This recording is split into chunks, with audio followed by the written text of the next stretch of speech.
Boys and girls, here's Dick Tracy.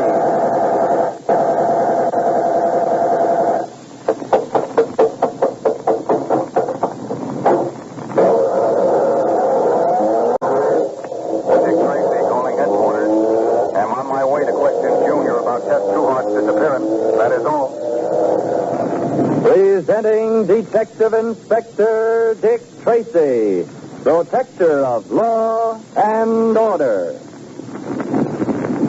When the theft of a large order of industrial diamonds was discovered, Dick's only clue was an ordinary-looking lapel pin in the shape of two intertwined hearts. When noticing the same design in the tattoo on a dead man's shoulder, Dick soon learned through the Federal Bureau that the theft was the work of Nazi fifth columnists. And Tess Trueheart recognized the lapel pin as the badge of an apparently harmless social club about which she once wrote a feature article. She agreed with Dick that the club was probably a false front for Nazi activities. But when Dick had verified this, he learned that Tess had disappeared. Actually, she's the unwilling guest of the Nazi ringleader, Brinker von Ludwig. But Dick doesn't know that. While he frantically searches for Tess, von Ludwig and his hatchet-faced female assistant, Hedwig, are huddled over a secret shortwave radio. There, Brinker. Is that not our ship? Nine, Hedwig. It's a long wavelength. You should let Dolman do this. He is a radio expert. He's also extremely curious. I can manage. Jawohl. But the less we use this radio, the better. Wait, I think... No, it's just a routine weather report. Suppose something has happened to the ship. Now, what could happen to it, Hedwig? Suppose the Atlantic Patrol has challenged it. Suppose they learn it is not a Swedish merchantman. Why do you always imagine the worst? Because in this way, one is prepared for the worst. But we've already prepared for that. The ship's papers will be in perfect order. Forged, of course, but the Amerikaners will not suspect that. Do not underrate the Americans, Brinker. They progress for an inch and talk like they've traveled a mile. But they have listening posts. If they intercept their ship's message to you... Let them. The message will be harmless enough. Meaningless, in fact. I wish there was some other way of getting those diamonds back to Germany. This is the best way, I tell you. You say that because it is your way. And may I ask, Fräulein, what is the matter with my way? Matter with it? Do you think Gundel will go to prison for a forgery he did not commit? Gundel is a Dummkopf. He'll never connect the theft of the diamonds with his membership in our club. You are so sure of everything, aren't you? What about this Dick Tracy? Will he not connect it? Let him. I have a sure way of dealing with Inspector Dick Tracy. You mean the girl in there, that reporter? Miss Trueheart, yes.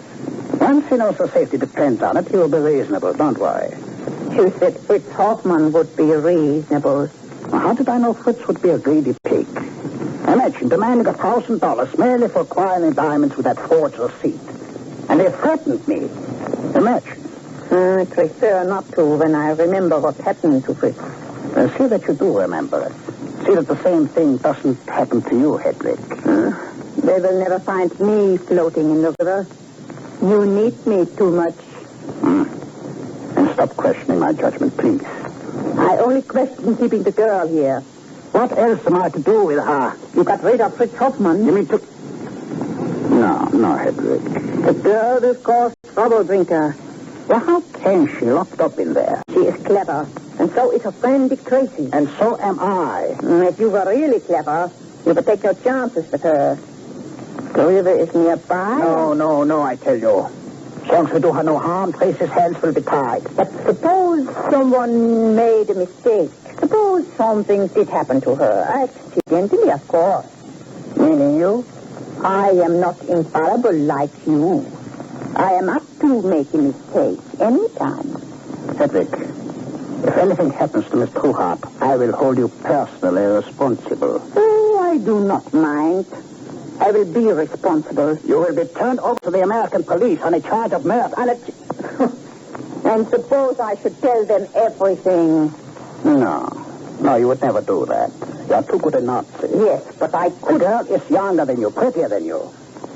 You are jealous, Hedwig, eh? See that you give me no cause to be jealous, Brinker. You know that I do. What is all that? Quiet. I think this is our man. How can you make any sense? Listen, Mrs. Hartfield, all right. Get a pencil with this. Right by your hand. Yes. Well, are you sure? Positive. What did they say? Here. Rather heavy.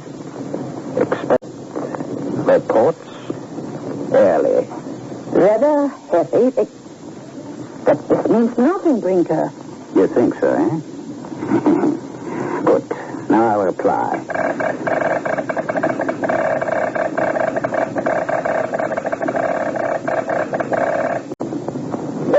This is crazy, I tell you.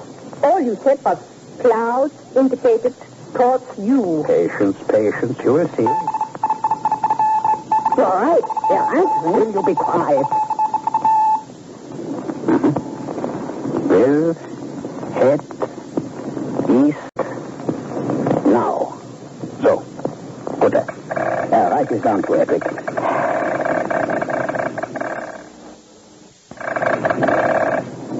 I got it, but it makes no sense. It is not supposed to. I'll take a reply here.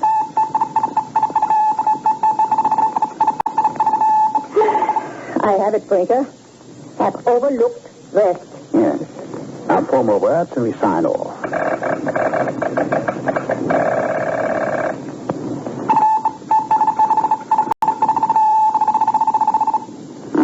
Good enough. Everything exactly as I planned it. Brinker, you must either explain to me or provide me with a straitjacket. Oh, poor Hedrick. It is so simple when one knows. Simple. Their first message said, weather heavy, expect report early. You replied, clouds indicated towards you. And then they said, we'll head east now. Yes. It is crazy. Oh, no. You simply take the first letter of every word. The words themselves mean nothing. Only the first letters. Oh, I see. Then weather heavy, expect reports early means W-H-E-R-E. Where? Exactly. And my reply, clouds indicated towards you. C-I-T-Y. City. What's the next one? They said, will head east now. W-H-E-N. You see? Where? City. Then? All right. You said no obstacles on north. N-O-O. Noon. Then you said F overlooked west. H-O-W. How? And my last message told them. Weather abating in time. W-A-I-T. Now, you see how simple it is? You read their messages and I'll give you my answer. All right, where? City. When? Noon. How? Wait. Very clever of you, Brinker. And the beauty of it is, it sounds so harmless to anyone else. I will send Felix in a speedboat to fetch the ship's captain at noon tomorrow. And when he comes? I will deliver the diamonds, and we will celebrate the handsome profit. So, what do you think of my way now, eh? I will show you at the dance tonight. You haven't forgotten the annual, I hope. Don't worry. You know, I think this social club has just about served its purpose, Hedrick. After tonight's dance, I think we will disband it. I find that lately it is more of a hindrance than a help. And especially with Gundel around. I think it would be better if we simply dropped out of the side. Now, Junior, you were the last person to see Tess before she disappeared. Gee whiz, Dick, I did my darndest to find out what was on her mind. Because you know women. Yeah, sometimes I wonder. She didn't say a thing, huh? Yeah, she was flying all over the place getting her suitcase packed. Did you help her do that? Yeah, some. What'd she pack? Oh, the usual junk girls travel with, lipstick. Oh, what powder. clothes, I mean? Well, she was wearing... I know what she was wearing. I talked to her in her office. What did she pack? Well, she took that blue thing. You know, the one with all that lacy stuff An on evening it. dress, you mean? Oh, if that's what you call it. The one she wore when you took her to the United Nations ball. Well, go on. She took an evening gown. Yeah. And, oh, sure, the satin slippers that go with it. Mm-hmm. Did she say anything about that lapel pin, the two hearts? Gee, Dick, I don't think so. All she kept saying was, boy, what a break. What a story. What a break. Yeah, when I talked to her earlier, she showed me the article she wrote about this phony social club. Then she comes home and packs a party dress and... Why, sure, that's got to be it. Who was? Let me get out that phone. Now, you've gone haywire. Not me, Junior. Tess was heading for that club. They're holding their annual dance tonight, and that's why she took a party dress. Why, it's got to be. Hello? Excuse, please. Aber, what time is the dance tonight, Fräulein? It will begin at 10 o'clock. Dankeschön. Thank you. Should I wear my tuxedo, please? If you expect to get in, you had better. Jawohl, Fräulein. Gee, Dick, I didn't know you could spout German. Yeah, don't look now, Junior, but I can. Now, let's see. By the time I get hold of Pat Patton and get home and change into my tuxedo... Gosh, you're going to wear a monkey suit? Well, got to, Junior. And Pat, too? Well, sure.